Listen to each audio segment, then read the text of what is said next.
Hey, thank you for joining us again and welcome back to our channel. If you are joining for the first time, I appreciate your time.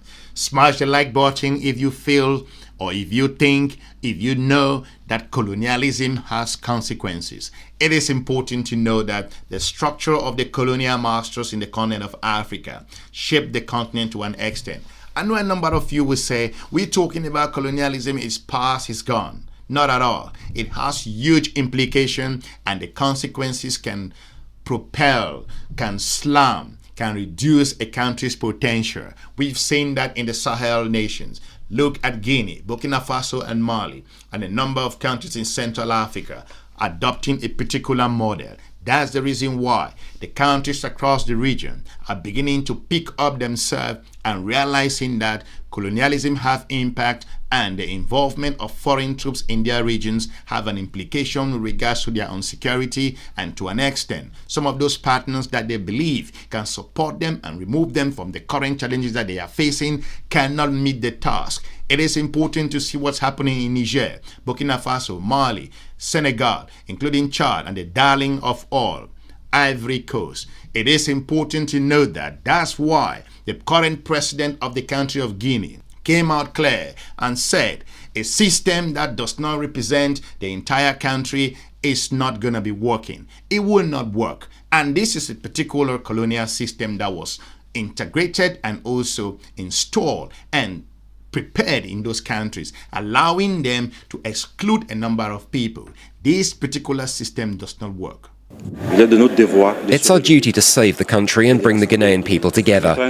We will put a system in place for all of the people to come together, because a political system that is not inclusive is a system that is not based on peace. Colonialism has damaged the perspective and the reasoning of a number of countries. Some of these languages that were being used at that particular time give references to words that do not translate to the common local colloquia in those different areas. It is important to know that some other officials in these regions, that the colonial masters enabled them to speak certain languages. I'm not saying that learning different languages is bad. It's always good for different potential, for geopolitical engagement, foreign policy analysis, and more importantly, how to partner with your other partners around the world. This is important because why? The reason why some of these languages has translated with some of those uninformed officials who feel that by communicating to languages that their own peers do not understand makes them different. It's an impact of colonialism. This particular approach is all about colonialism. The impact of a colonial language in a country will have huge consequences in the future. There are positive aspects where you've seen languages being used in those different nations. What I'm saying about here is that some of these countries across the region have decided that by speaking a specific way, speaking specific languages can alienate other particular regions of the nation. That those officials, the local languages do not have room, cannot compete with the colonial languages that were being introduced at that particular time, such that African countries ignore their own particular tongue and their own local language. Their dialects have no place at this moment. That's why the president of the country of Guinea came out clear and said, in a particular system that is not representative of the entire population has consequences. It's our duty to save the country and bring the Ghanaian people together. We will put a system in place for all of the people to come together, because a political system that is not inclusive is a system that is not based on peace. African countries should at this particular time open their eyes. Why am I saying this? There's been a shift in North America, and Africa is a major target at this particular time. Why am I saying this? Lesotho has come under pressure and looking at calling its name. A small country with just over 2.something billion US dollars, looking at the GDP to an extent, if that figure looks, and more importantly, just over 2 million people. You tell me it's not derogatory? These are the problems that Africans must sit behind, and the strategists, analysts, consultants, advisors, government officials to know that the landscape has changed, that they have to start picking up themselves and making important choices. Make sure that the system is inclusive. Get everybody on board to share their ideas. These hierarchical issues are not going to work anymore. At this particular time, Africans need an inclusive aspect where a lot of people come in to talk about the issues. If you strengthen your population, get them rich.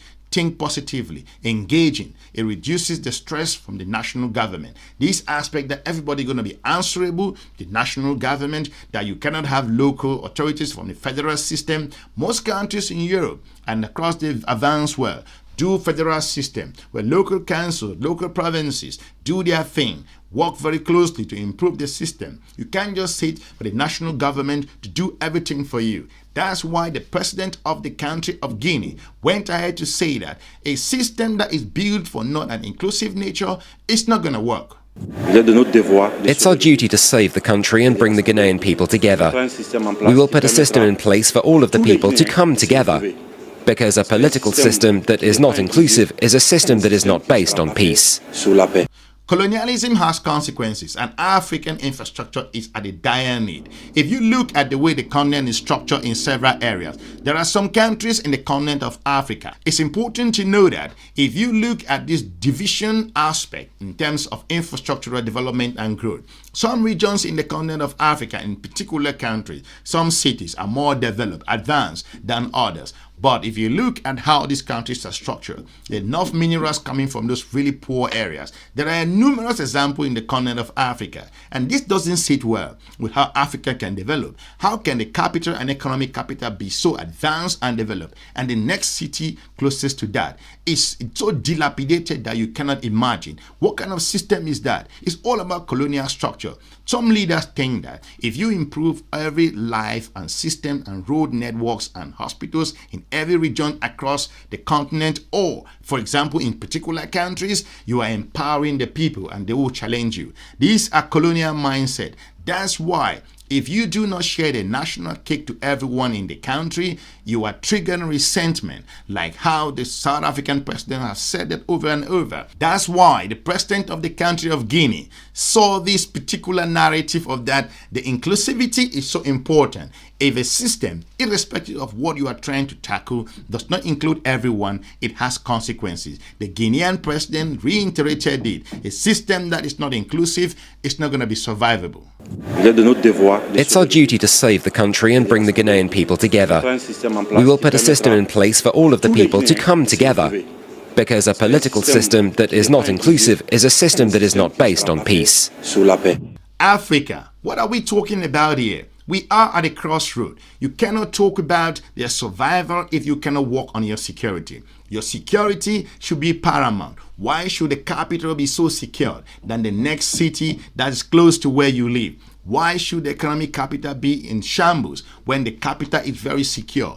What are you doing? Why do you feel specific parts of the country must be very secure and protected than the whole country? What are you doing with your budget? You continue to allow your foreign support to come from, or your own security and your money for your security on the 21st century to come from a foreign nation that will support you. What happens if they do not provide that? If you think that your capital will be secured and the next 2, 3, 4 cities, they do not have the opportunity to have the same amount of security and protection, and you feel that the country will be safe and move forward, then you are mistaken. That's why the Guinean president has said it's all about inclusivity. If the country does not feel inclusive, if the country does not feel everybody making their contribution, there is bound to be problem. Colonialism has consequences. African nations that have gone through the incredible colonial aspect in their life and their activities, African countries that have gone through this colonial aspect are facing the consequences. That's why Guinea's president simplified it to an extent. If the system is not inclusive, it's not collaborative, it's not system that allow people to think rationally and can make their own potential contribution, then it's bound to fail. That's why he said colonialism is a huge challenge. If you look at the education system in some of those countries, it is vital that Africans cannot be taught in their own local language. It is so important. I'm not saying that you cannot train people to speak in other languages or learn from other particular global acceptable norms or academic standard. These are important. We need diplomat, expert, consultants that need to engage other international partners to speak on the same language. These are important times for Africa to revitalize. That's why we saw countries that have been using colonial languages for a while and the impact it had in their economy. Some of them are slamming and removing those particular languages. Rwanda is one of them, and there are a number of countries across the continent of Africa that have decided that a system that is not inclusive is not going to work. Colonialism having impact in the continent of Africa, and that particular language aspect, like I pointed out, has a huge implication in the development and self-awareness, the essence of nationalism, and also to give them a sense of pride on where they belong, what is actually doable, what is possible in their community. If you feel that the people feel that their own language is not an inclusive aspect, it's not considered, it's not recognized as part of the national cake to talk about it in their own communication, in their own tongue, you think that system is a collaborative one, is acceptable. That's why the president of the country of Guinea looked at all of these particular things and said, this is not workable. It's our duty to save the country and bring the Ghanaian people together. We will put a system in place for all of the people to come together, because a political system that is not inclusive is a system that is not based on peace.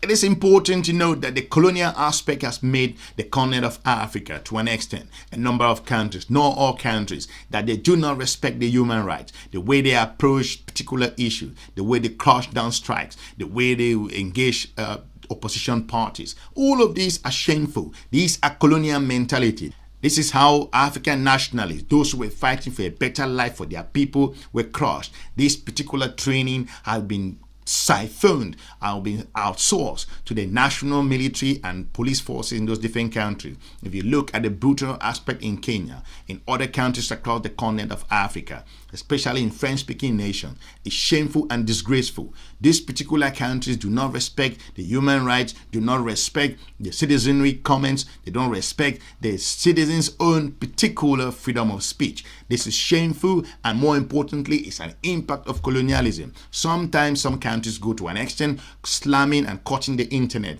when there are particular issues in the country. If you do not have confidence in your political system, if you feel that the system is not inclusive, then you go ahead and cut the internet. This is so simple, because if the system is freer and open for everyone, you cannot cut the internet. This is shameful. It's part of colonial impact, and you feel that in France, for example, where you have hundreds of demonstrations, the government cannot. The government in those particular colonial capitals will not do anything without consulting the Senate, without consulting the Senate, without consulting parliaments, without consulting the house of whatever name they have it in those countries. And they expect you, the leaders of those regions in the continent of Africa, to go ahead and make those decisions on your own. You can't do that. France, for example, that has to an extent colonized a number of those countries in West Africa, will always go on strike if the president to an extent goes ahead and makes certain decisions without consulting the population, or the population being reviewed in regards to the particular issue. They will go on strike. France is known as one of those countries that goes on strike more than hundreds of times in a year, and they will make sure that that particular bill. We saw how France was heated in terms of the particular pension reforms that the current president introduced some couple of years ago. But in African capitals, if they temper something like that, they will be crushed. That's why the president of Guinea looked at the system and said it doesn't work. If it's not inclusive, it's not agreed upon, then it's going to break down. It's our duty to save the country and bring the Ghanaian people together. We will put a system in place for all of the people to come together, because a political system that is not inclusive is a system that is not based on peace. Thank you for watching. I appreciate your time. Let me know in the comment section if you think colonialism have a huge impact on the continent of Africa, specifically in West African countries, and why the current colonizers who thought that the way that those countries should be organized is thinking differently at this particular stage, on why, like Bob Marley once said, that you can fool some people sometimes, but you cannot fool all the people all the time. The countries across the continent of Africa must wake up and see that the enormous challenges ahead are more important than any other thing. Leave me a comment, smash the like button. I will be looking forward to meeting you soon in our next episode. Have a good day. Bye-bye.